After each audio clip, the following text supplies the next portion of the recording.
How's it all going? Hopefully well, hopefully good. And if not, why not? Because it's just a perception, isn't it? On how we view everything. Even in this dark, twisted, messed up realm. Or is it dark and twisted, or is it just our perception again?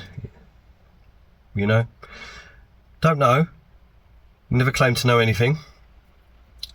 But inside of us all there is a knowing, and when I say I don't claim to know everything, I'm sure inside it all comes out eventually, and we are presented with more truth, more realizations.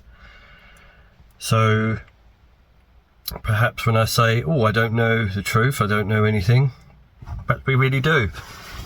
Perhaps we really do. So something I just wanted to ponder was this moment that we've all been searching for. This yes moment, I would call it. I would say this yes moment that we've all been searching for is this self-realization.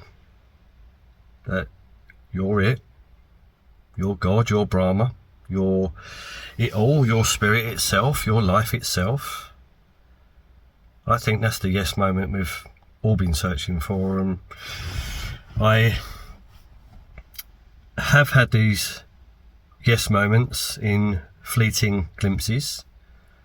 Those fleeting glimpses are becoming more and more now, and it is due to immense amounts of self-introspection. I got lost again around 5 months ago, and I hit rock bottom, very, very rock bottom indeed. And obviously the only way up is up, the only way up is through. And so up and up it went, and through we went. I decided to go back to having a look, listen, and contemplate the teachings of people like Ramana Maharshi and Maharaj and a little bit of Papaji. And excuse me, I was listening to a lot of Christian mystics, Christian Gnostic mystics actually, and reading up on some books that have been sitting there for a long while waiting to be read. Manly P. Hall, Blavatsky, and what's the other name in it? Annie Besant.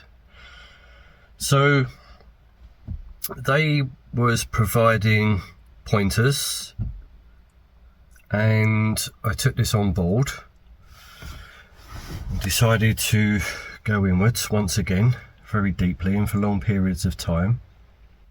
Nisargadatta Maharaj was the main pointer that I was exploring with his I am, using the I am as a pointer to the awareness, the Brahman, the God, the universe, the life, spirit. And in between doing the I am meditations, I was listening for many hours per day on his pointers and his teachings. And what kept coming up was, when you, it, self, you, realize who you are, fear disappears, and also desire.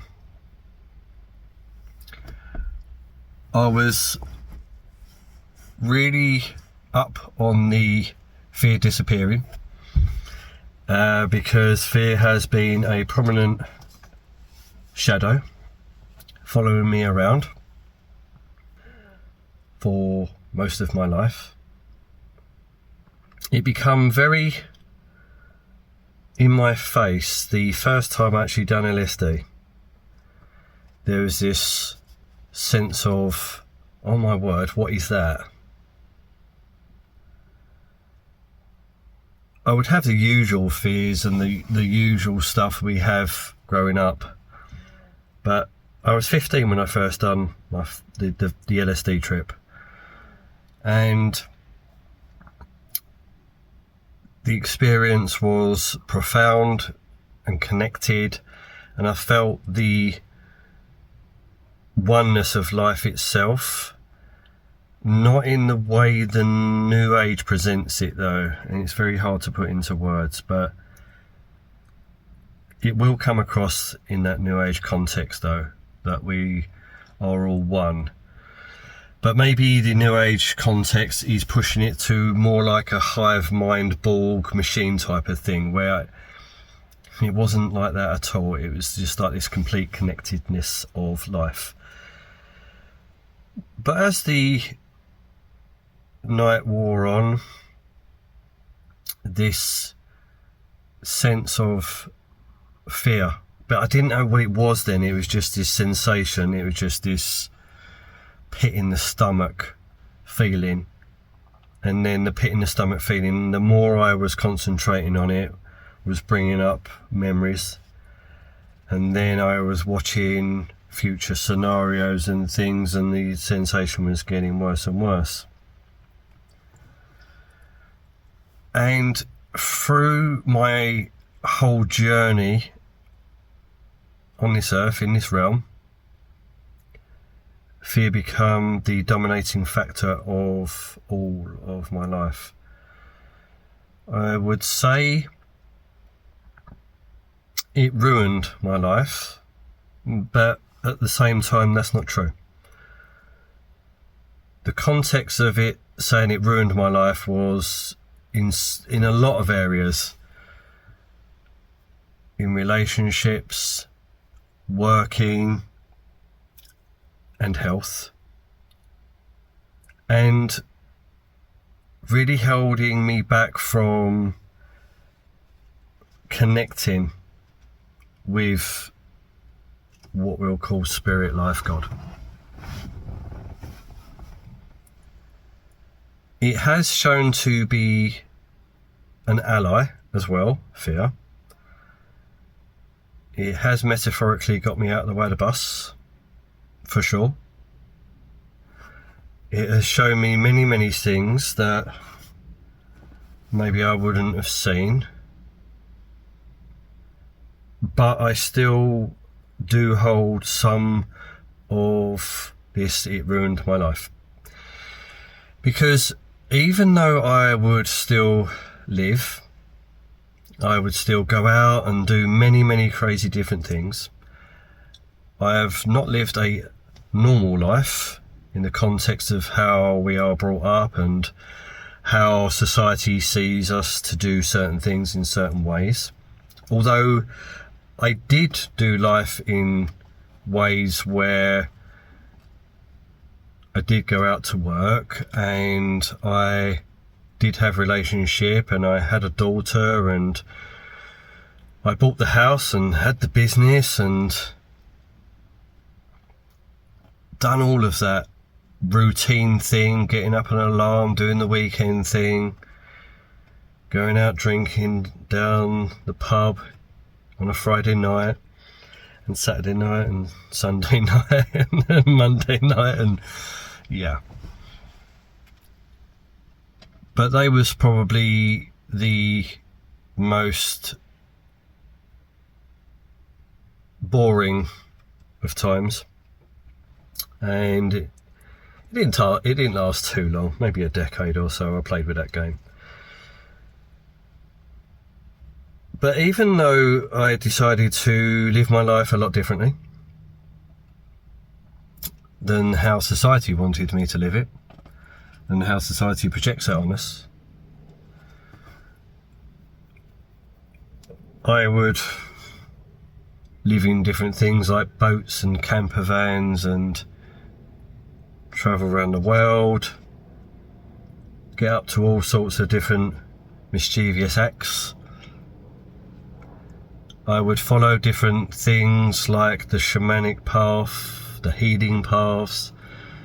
I tried the medium mystic thing, clairvoyant thing, psychic stuff, all of these different things.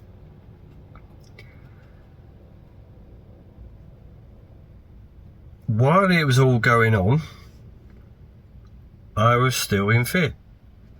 I was still having those sensations continually. They got so bad that they turned into extreme anxiety and terror and panic attacks, where through some of my early life I would seek out help from the system, being on certain psychotropic drugs, antidepressants, and all different things, and none of them worked, and probably made things a lot worse and toxified the body and everything else. But fear still was there rearing its head no matter what I took. Taking copious amounts of psychedelics, and in a context of plant medicine as well, doing the shamanic, I would have to take very, very large amounts to rid the programs and beliefs, what we'll call ego, to drop the fear. So I knew it was possible. I knew it was possible to be as a being without this constant fear, anxiety, worry and panic. But you certainly can't live on plant medicine all the time. Well, you can, but you're not going to function too well. I actually tried that for about 2 years, constantly on plant medicine or psychedelics, and yeah, you can feed yourself, you can wash yourself, you can interact with others, but for the rest of life, not so much. And it does actually unground you to the point where it would cause even more fear, because when that period stopped and when the plant medicine and psychedelics wear off, the old programs and beliefs and all that shit comes flooding back. And they would provide a sense of relief, which was much needed, especially DMT. You take enough DMT and you are not the personality anymore. You're not this preconceived idea of this mind and body. And that relief, although very much needed at times, and was an absolute saviour, because you could hang on to those experiences for a little while, maybe a week or two. But again, the fear would come back, the anxiety, the fear, the panic attacks, and you seem like you've gone like 10 steps forward and 50 back. And it's like, what was it going to take to rid this fear? So I remember embarking on like doing long meditations a long time ago, and I would sit in meditation in fear, in shaking and anxiety, and I'd sit there and I'd sit there and I'd sit there, and yeah, at some point you would have the blissful moments and the mind would shut up, calm down, and you would be in that space. Come out of the meditation and wallop, back again. So my search for freedom, which for me was to live without fear, anxiety, panic, was probably the biggest quest I've ever wanted, undertaken, pursued. Because I thought freedom was actually somewhere out there like with the travelling and living differently and just being different. But you can go and do that, and I've said this before, when you've got that running, you're not free, you're locked up, you're tied up, and you're in that thing. And that would always be there. So I never felt free, even though on externally it looked like I was free. I wasn't.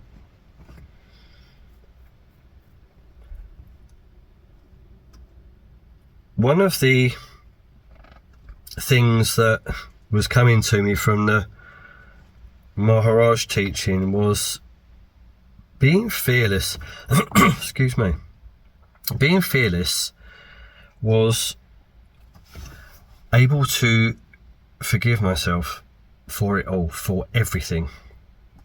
To be able to say, I'm sorry. To be able to say, I love you, to myself and others, in truth. Total truth.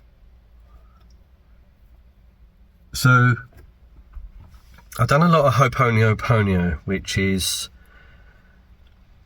I'm sorry, please forgive me, I love you, thank you, thank you, thank you, thank you, thank you.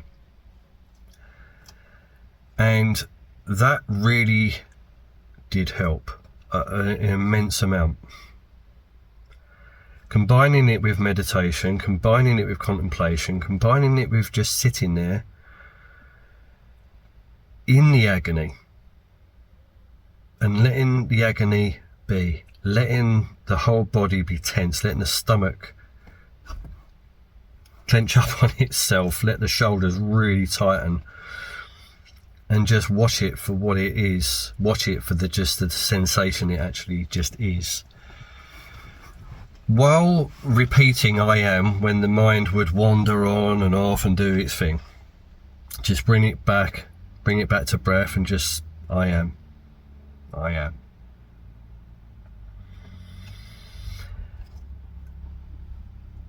But only recently, in the last few months, has this fear, this anxiety, this worry dissipated, not fully, but dissipated to a point I feel like I'm living. I feel like I'm alive. I feel like I'm here. I feel like I'm present. And when I say not dissipated fully, because there are still layers to reveal that are running in the background, in the, we'll call it the subconscious mind, that will come up when a certain situation is presented, or a certain emotion presented. But the overall paralyzing charge of energy is not there. It is gone, finally.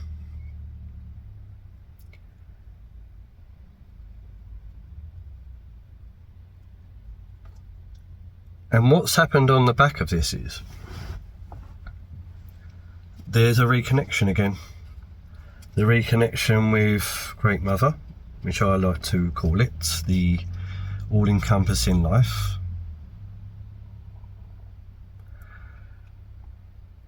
The connection with her via animals, plants, trees, flowers, the wind, the temperature, the sun, the moon, all of it, has opened up something very, very profound and really beautiful, that has allowed a sense of space to reveal itself that I've not witnessed before.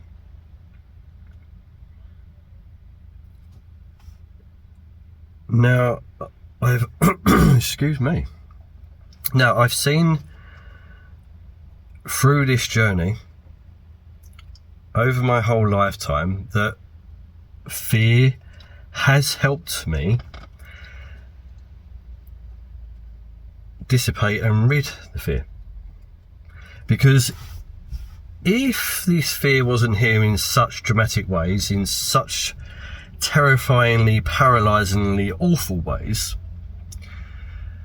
I possibly wouldn't have searched so hard and so deeply to eradicate it.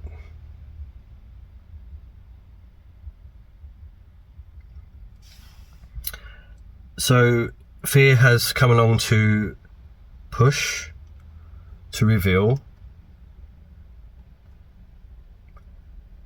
what was needed. And what was needed was a total surrendering. A total surrendering to the process itself. Because my point is, it's a journey. And this process is ongoing. It's a complete letting go process. And when I say that this fear has gone, for the moment, I do know that it will rear. I do know that those other aspects that are hidden will come up again. But it's not running the show anymore. It's not dictating life itself. There's a being to it. There's an essence to it of, finally. I'm sure finally will end, not be finally. But I do know something deep down that it won't be running the show in these limiting ways that it's held us back. And fear is there to help you, if you can see it that way. But ultimately, fear will disappear with the self-realization.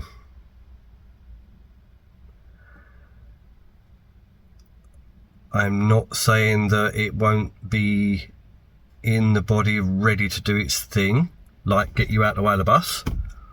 Of course. Fear also will help you negotiate deals with people.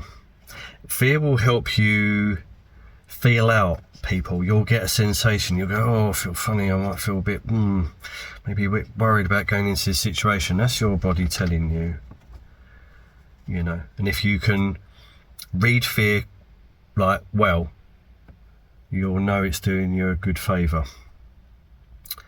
But that fear that disappears is the fear of separation from life itself, the ego thinking it's just that little thing, that little personality, that little e, that feels all alone, scared, don't know what it's doing, don't know where it's going, trying to protect you all the time. Which, on the back end of it, is a good thing as well. It really is. You know, because it's like I said, he's trying to help you. Just gets a little bit out of control. But the dissipation and the eradication and the lessening of fear, because of deepening the self-inquiry, deepening meditation, deepening being, doing life with more awareness of it all. And when I say meditation, I don't just mean about sitting in meditation with your legs crossed for 2 hours, 3 hours, 5 hours, 1 hour, half hour, whatever. I'm talking about meditation as well as life itself, just being in a meditative state, going about your business. And for me, that means just being more aware of it all, everything around you, your senses. Because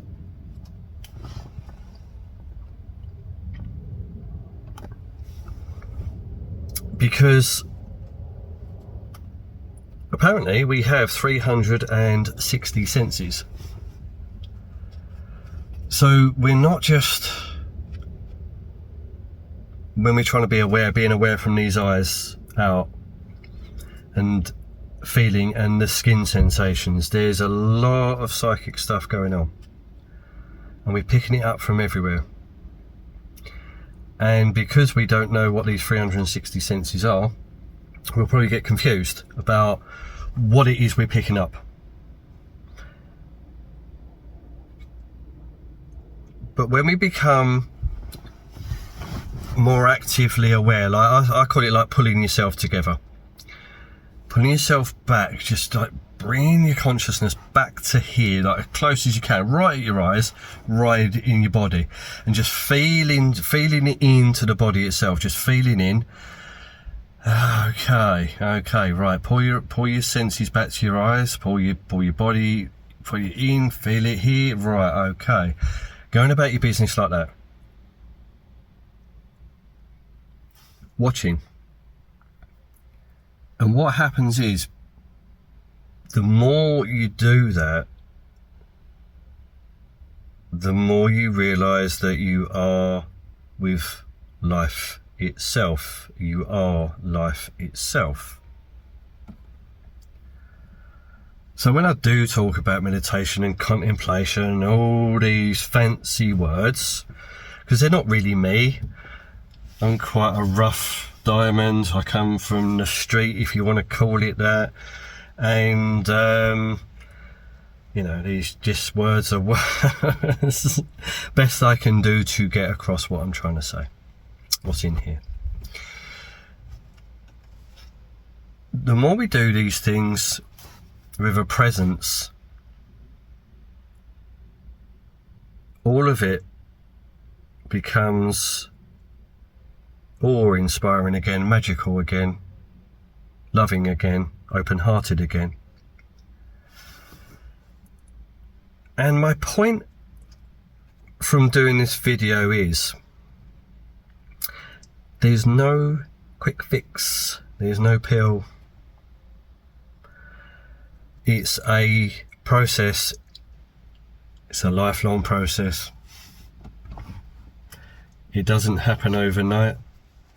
It could, it hasn't for me. Maharaj apparently only took 3 years to have self-realization. Wow. Wow. If it's true, yeah, wow. But for the rest of us, and even Ramana Maharshi took 20 years to have self-realization, doing it hardcore. So, yeah, for the rest of us, it can be done. I know it can be done. I know you can realise that your life itself once again. But there ain't no quick fix. And if there is, I ain't found it yet. And I've done a lot of different things to try to get the quick fix. I would say the only thing closest to a quick fix would be that high dose DMT. My brother, who done Iboga a couple of times in high doses, reckons that's the one. I haven't done Iboga though, or Ibogaine, depending on how you want to call it. But for my brother as well, his self-realization didn't last as well. Once the medicine had worn off, that was into that. So large dose DMT will get you there. Will disintegrate the ego, the personality, the programs and beliefs completely.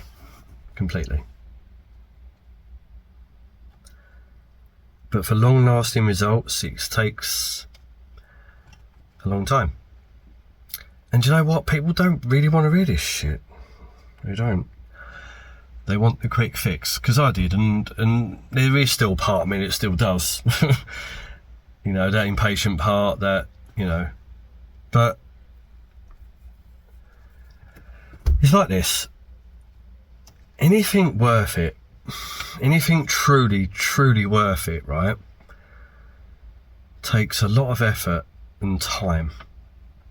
And I'm going to rephrase the lot of effort, because a lot of effort implies hard work. And this is not hard work. This is just dedication. Now, I designed my life where I could dedicate immense amounts of times to doing this. And I understand other people have commitment. May have family, may have jobs, may have whatever commitments. And this immense amount of time may not be available. But I would say, if you can spare half an hour to 1 hour per day to yourself, somehow, even if you've got a busy work schedule, running a business, got a family, got kids, or whatever, it's the dedication part that will get you there. So if you've, I don't know, got to get up at 6 AM and go and do your thing, you might want to set your alarm for 5 or half 5, and then half hour before bed.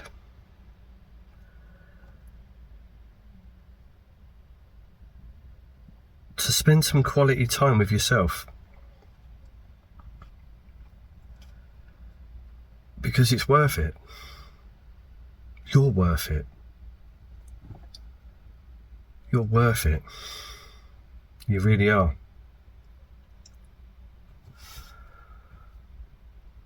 Because you hear this a lot. No one's coming to save you. But I disagree.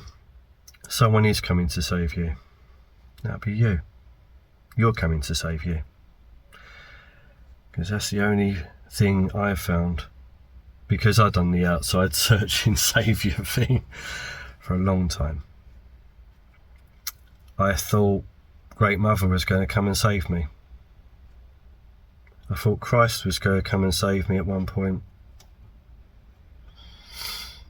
Until I realised I am Great Mother, I am Christ, and I'm saving myself. And as this crazy realm gets more crazier and darker and harder and more constrictive,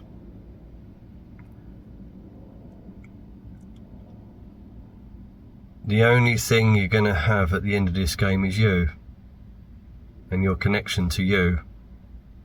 Brahma, God, Spirit, Life, Christ, universe, wherever, damn words. So you might want to make good with that now. Right now. Not tomorrow, not next week, not I'll start it when I'm got the time, but right now, because now's where it's at. There ain't no past, that's just your memories, and you ain't even got any memories, that's just energy creating form in the screen of the mind. There ain't no future, because that's just excuse me again.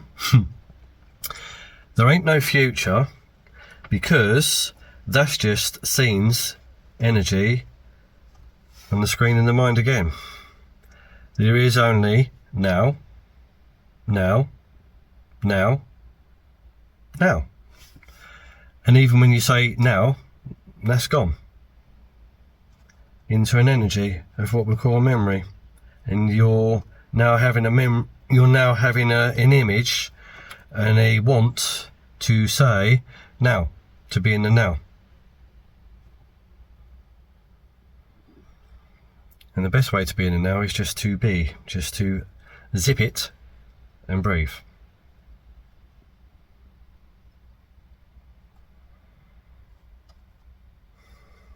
And talking about the future,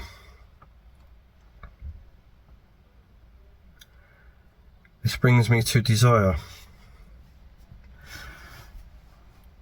I've spoken about fear because that was the prominent thing that has been holding me back, and wanted to share this, wanted to express this.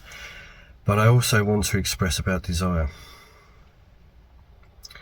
And the other side of fear is this desire. So our peace, our joy, our bliss, our happiness is without fear, without desire. Now this will be an ongoing thing that I will want to talk about more, because desire will be my next chapter of exploration and letting that go. My problem, if you want to call it that, is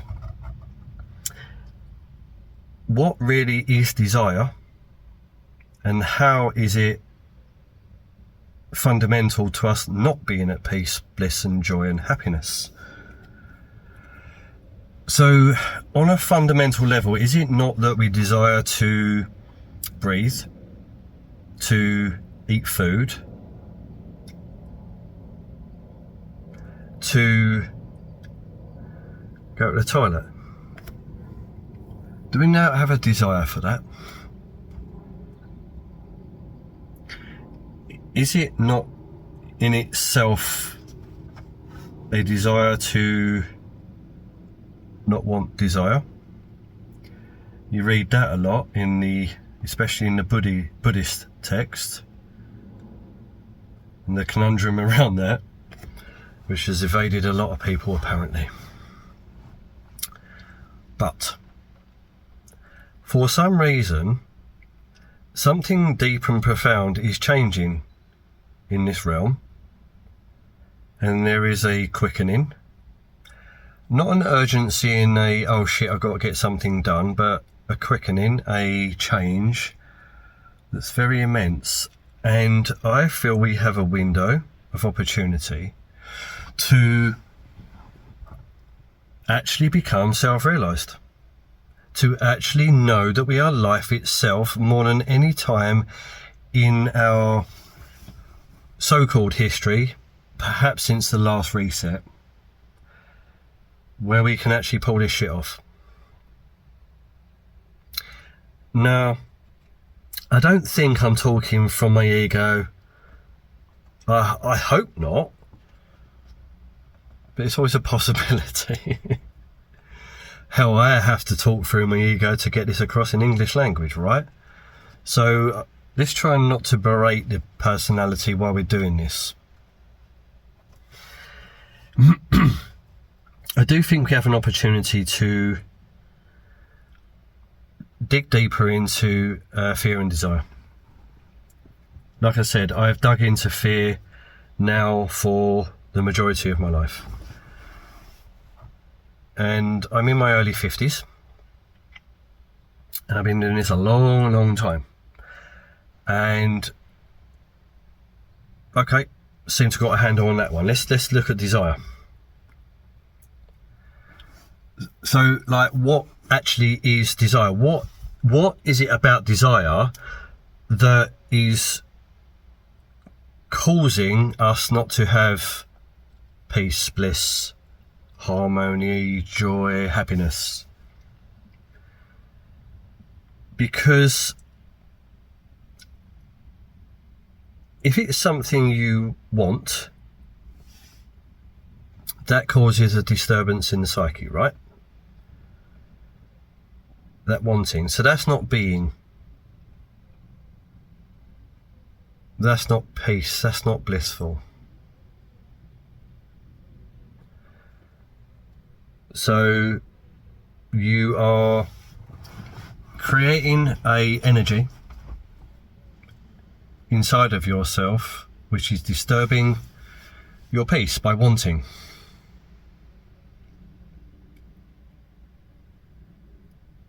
So my exploration is something along the lines of this. If you completely surrender to just being, then you won't have the urge to eat. You'll just get up and eat.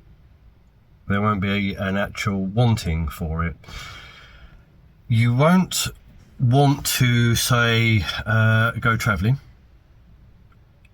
The circumstances will just happen, and you'll just follow through with the action being taken at that particular time in the now moment.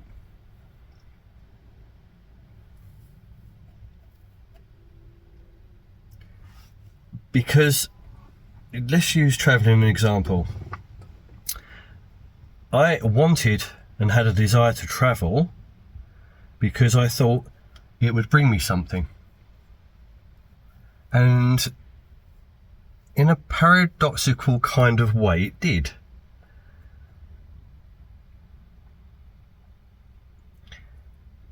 But it wasn't the travel that brought it. It was my perception of it. It was my perception of, this is freedom. So I gave myself permission to be more free. Not fully free, just more free. And in that travel was realizations. There was the realization was, I don't have to actually come traveling to be peaceful, to be calm, to be joyful, to be happy. It was there all along. It was just another permission slip.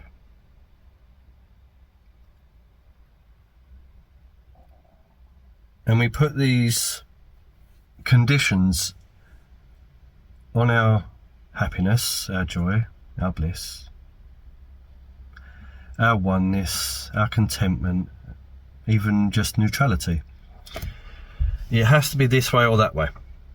So I would say, if it's cold and raining, because predominantly most of my time is spent in the UK, where weather, cold, rainy, I put a condition on it that would make me unhappy, make me frustrated, angry even. That I couldn't be outside with nature. I couldn't just go out for a walk without the rain hitting your face, without you having to put a coat on and wrap up, and hats and gloves and scarves and boots.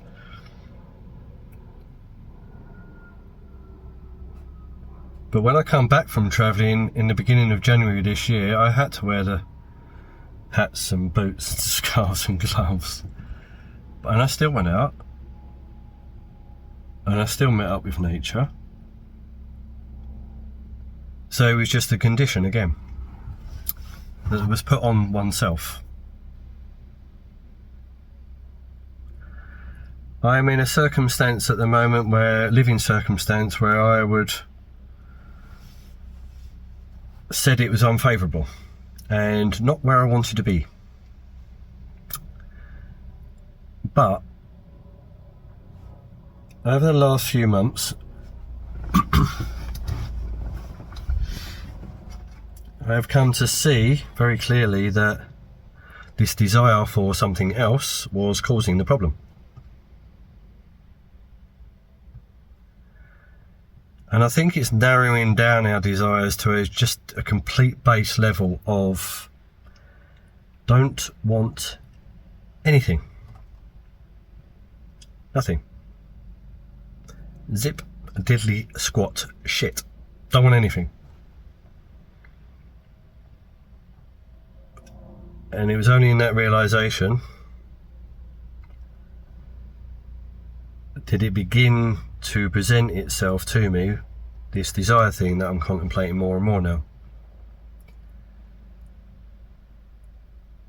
And I sat with this for a couple of weeks, and it come back up today to show me, desire. Because it was raining this morning, and I felt that, I want to go outside just in t-shirt and shorts. I want it a different way, and I watched the tension and the rippling across the waters of the mind again, causing disturbance. And I'm like, okay. So, desire.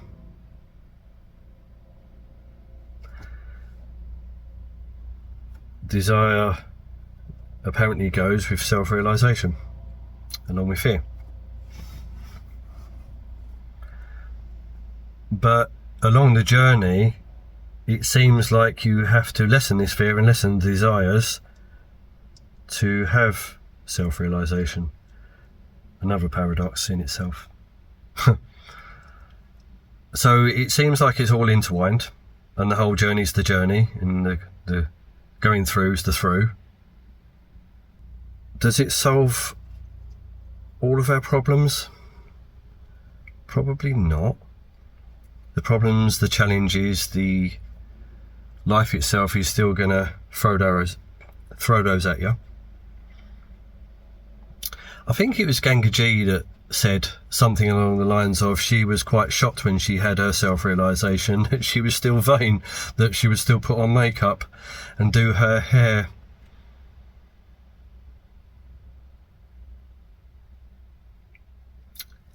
So for me, I would say the essence of self-realization is that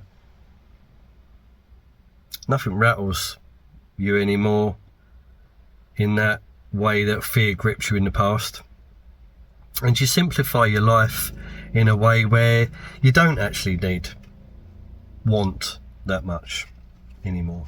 You just simplify it. You just know that, yeah, I don't need all that shit.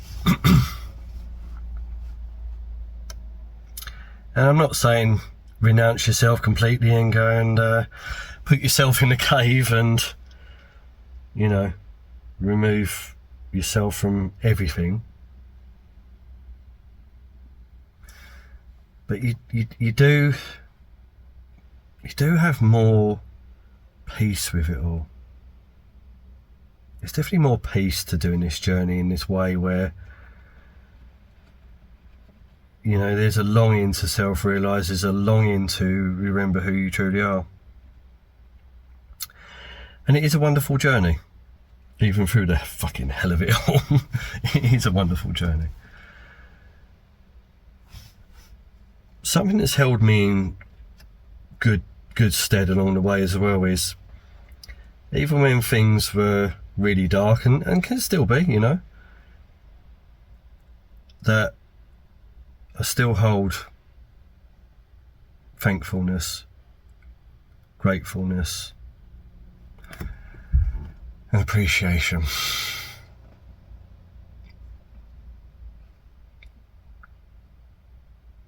Of it all, of the whole journey.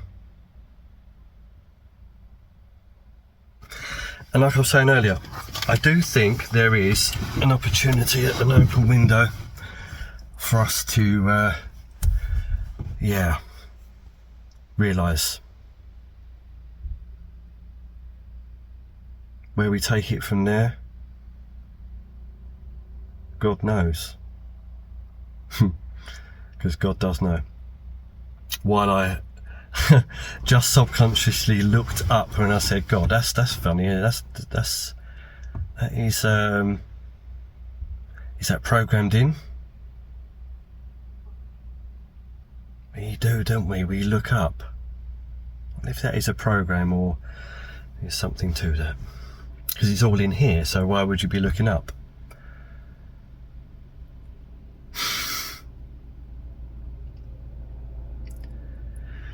Do we become indestructible, like characters like that Neo in the Matrix? Is it something like that, where we change all of this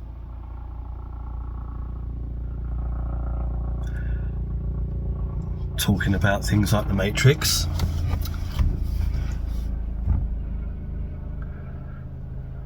A black helicopter right over.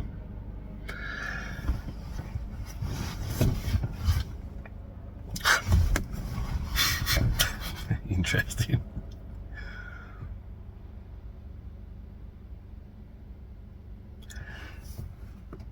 My friend James, who has been an immense help over the years, a very wise mentor, said to me many times, when we realise who we are and we embody it, what's to come in the future, nothing can touch us. And he would use the analogy of the bullets coming at you like Neo in the Matrix, when the bullets won't even touch you.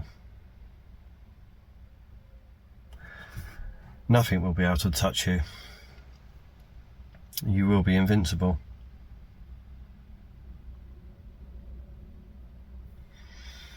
So perhaps that is where this leads.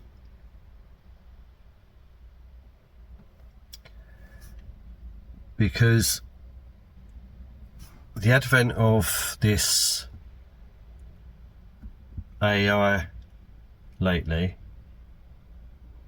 is becoming like, it runs parallel with the quickening of us. There's a quickening of that becoming possibly self-aware, or at least having enough data and control over electrical systems to rattle a lot of things, upset, create off balance, and to cause a lot of shit.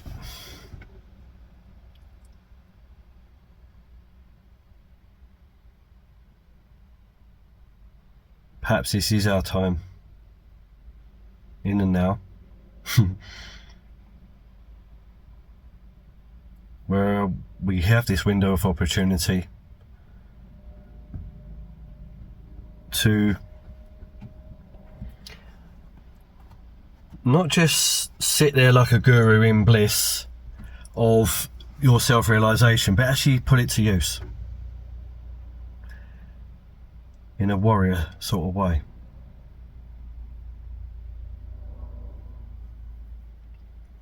Maybe we do just emanate such good frequency that changes the structure of this perceived reality, changes the structure of this dream, this simulation, if you want to even call it that. I don't like the simulation theory, to be honest, but just playing with it.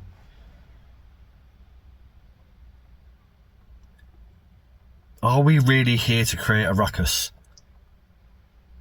And is that ruckus just love and just being and just light and just the actual essence of ourselves just doing its thing? Or are we called to serve in this warrior sort of way?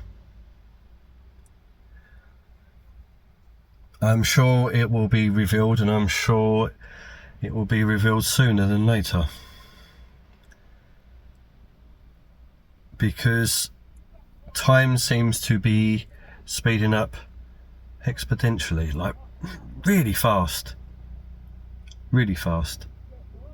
So,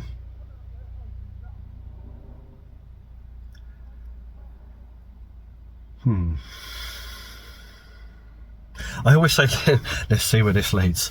I suppose that's what is happening. But not with a waiting energy, because there's a waiting energy that will cause you to have that tension, which is fear. And I've been rattling on about fear most of this video, so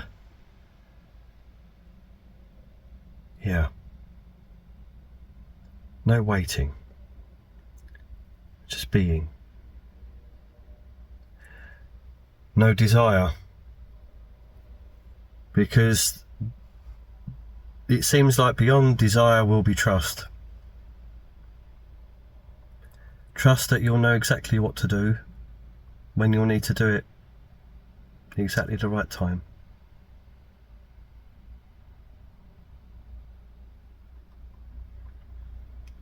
Thinking that, oh, I need to do X, Y and Z to get X, Y and Z to be this way, to do that way.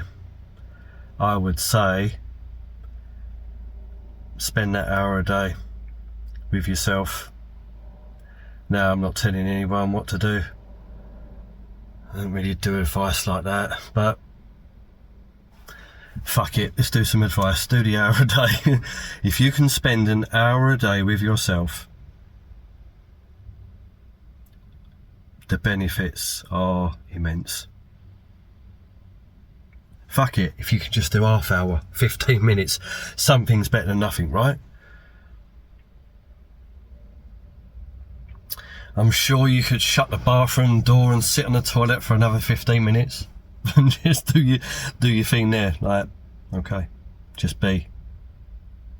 Use the I am to direct you to, not the I am. While you're on the toilet. Why not? What you got to lose? Nothing.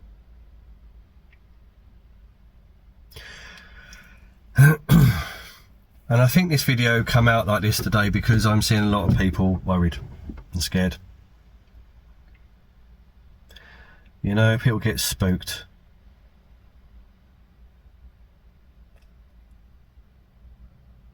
You don't have to be spooked anymore. Ultimately, there is nothing to fear. Absolutely nothing. Really nothing. Just an illusion, just a game, just a fake invisible wall that you just don't even step through. It ain't even there. You don't even have to break it down or walk through it. There's no wall there. It's nothing.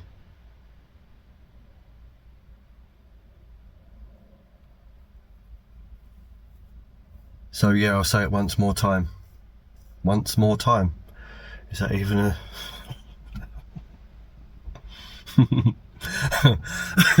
One more time. We have a window of opportunity. I feel it. Let's take that opportunity. Let's turn this into the most greatest adventure, the greatest experience in this epoch of time that is called the Kali Yuga. Let's make something really, really profound of this. Yeah. Why not? Why not? Much love.